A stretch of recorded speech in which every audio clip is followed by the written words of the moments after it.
I don't know if this is your realm or not, but do you know about Lubbock yet? I mean, is he going to be available or? Yeah, all the guys that are hurt are day to day. Okay. So that's all I know, and my experience has been that if a guy doesn't practice, he doesn't play very well. Right. So my feeling is everybody's day to day, and you see what you feel like when it gets to that point. Defensive numbers are kind of in between. Your turnovers are pretty good, and you're doing a lot of good things. Can you talk about what you are happy with and what your concerns are? Yeah, one of the good things about speaking midweek like this, as opposed to right after a ball game or whatever, is that you can kind of put all that stuff in the past.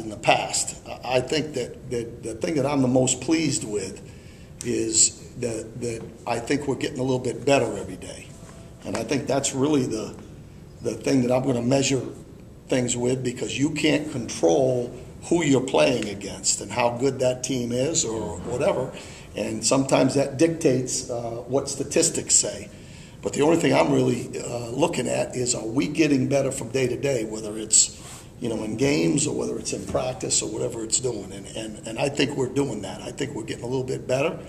The attitude, I can't say enough about the way our guys are working to prepare, and that's what I'm looking at right now. Talking to Coach about turnovers and sudden change, do you guys have any specific sudden change drills that you run to make sure you guys are ready to go out there after a long series? Yeah, well, we do a 2-minute drill every week. Obviously, you're working on coming out in no huddle. We talk all the time about situations where they occur on the field. We're talking situations all the time to the guys. How important it is to, when you get a turnover inside, the 30-yard line or whatever, they're all fired up, and you're going, taking a negative attitude, a negative result is going to occur. So our guys, I was pleased with the way our guys have handled it to this point, and I think we'll continue to handle it that way because we talk about it. It's not specific drills. Now, the turnovers we do. The turnover drills, we do a turnover drill and a tackling drill every day, and that's something that we can make the most progress on, from week to week. If we can get the ball turned over, we've got a better chance, and if we can tackle in the open field, we've got a better chance. So those are drills that we do every single day. And when you are forcing turnovers and the offense isn't capitalizing, how do you keep your defense motivated? We don't even worry about the other side of the ball. That's my whole point of saying that all I really care about, I want to win the game. I hate to lose, I want to win. But at the same time, our charge is to make sure that the defensive side of the ball is ready to go and try to do the best job we can to win the game. And we could have helped win the last ball game. We didn't. It was a complete situation where we just didn't get it done. But I'm looking at the improvement, and I really don't care what goes on. Coach, other than that. Can you talk about TCU a little bit? Their offense, they were perfect in terms of passing. What did you tell your guys? Yeah, that was pretty good. I haven't seen that in a long time. What did you tell your guys, and how did you prepare for the? Well, TCU is a very, very good football team. If you listen to Coach Patterson, they're in the top half of the league already. But they're a good, fast football team. The quarterback is, Paschal is, I think, one of the higher-rated players they've recruited over the years, and that was one of the things that excited them the most when they got him. When I was down there, in the Dallas area, he can throw the football. He's a good athlete. He's a competitor. So they've got guys that can make things happen on offense, and they've always been a good defense. That's Coach Patterson's strength. So this is going to be a challenge. There's no question about it. And I told our guys, this is what you get. This is what you play the game for.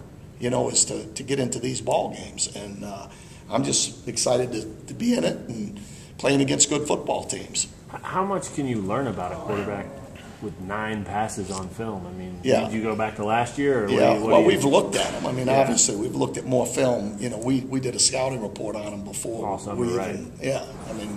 Looked at them before. really from that ball game, if you just look at the Grambling game, you really can only look at their athletes. Okay. You know, you look at them and say, hey, this guy can run. Hey, this guy's tough. Hey, this guy can do this and that. You don't really worry too much about, you know, how good they are. Right. You really don't know how good they are. You know, I mean, they played very well that day, and we'll see how they play on Saturday.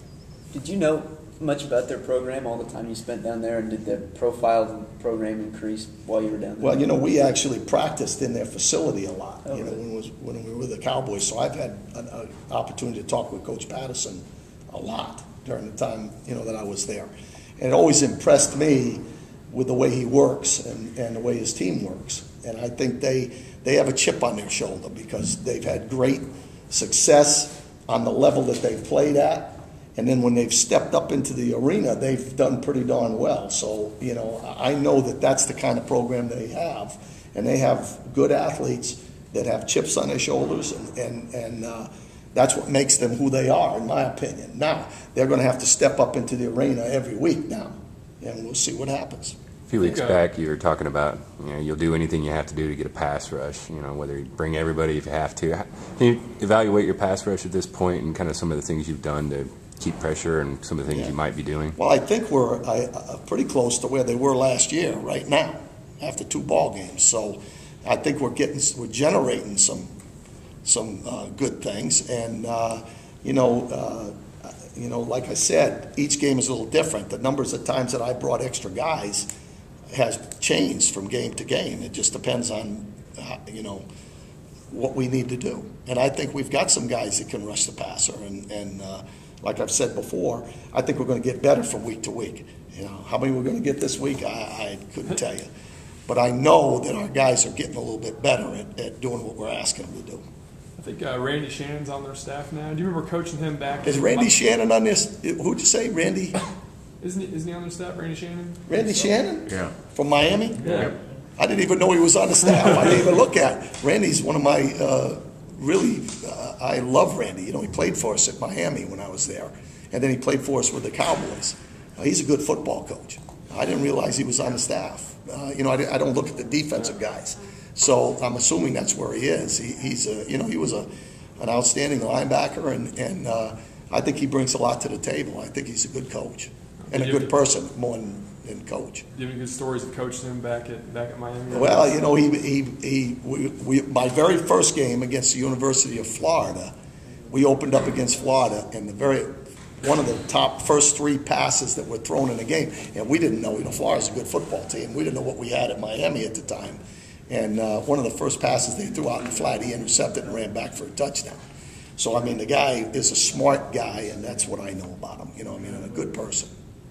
Obviously, you're not going to talk scheme and game plan and all that, but with a guy like the TCU's quarterback, I mean, big, strong, accurate, try to fluster him in any way? I mean, is that how you have to attack him? Just try to get him out of his comfort? Or? Yeah, I mean, somehow you have to get him off his mark. Yeah, you know? But, you know, the option attack and the zone read attack limits some of the stuff that you can do. That's the nature of the offense. So, you know, you kind of have to pick and choose. And, you know, like I said, you know, if I had my druthers, I'd line up and rush 4. Mm-hmm. See what happens. But sometimes you can't do that. You have to kind of see how the game's going. Sure. But I don't think you can let him. I mean, he's a good enough player that he just can't sit there and cover. Right. I mean, they're good, and they've got good athletes in receiving. Okay. So, Right. That's a factor as well. Right. You know?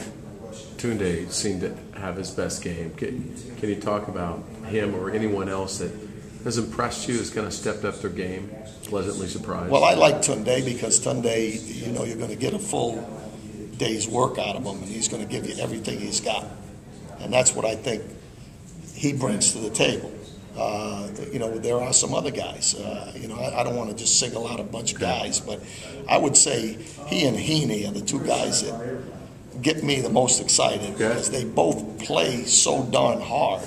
You know, and at this point where we're at as a football team, that's important.